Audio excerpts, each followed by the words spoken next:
खबर शामिल करते हैं साहिवाल से। कस्बा नूरशाह से हमारे जियो पाकिस्तान के मलिक इश्तियाक अहमद की रिपोर्ट के मुताबिक वली कामिल सैयद रमज़ान अली शाह बुखारी का सालाना उर्स इख्तिताम पजीर।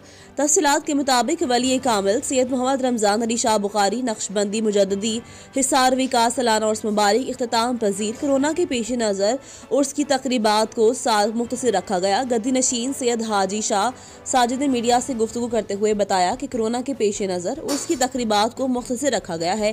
ख़त्म शरीफ के मौका पर तमाम कसूर मुबारक बटुलहाल Syed Ahmed Shah Bukhari, deputy director anti corruption Syed Anwar Shah Bukhari of Mohsin वाला, सैयद सब्तैन अकबर बुखारी, सैयद मुबशर इशराक बुखारी, सैयद मसूद साजिद, सैयद माजिद नकवी, R1079 के अलावा पाकिस्तान की मारूफ नात ख्वां पीरा दत्ता, ताहिर फरीदी, नदीम अख्तर भट्ट, मलिक तिलावर, सुल्तान ठकुर, जियाद शाह घग्गा ने भी शिरकत की।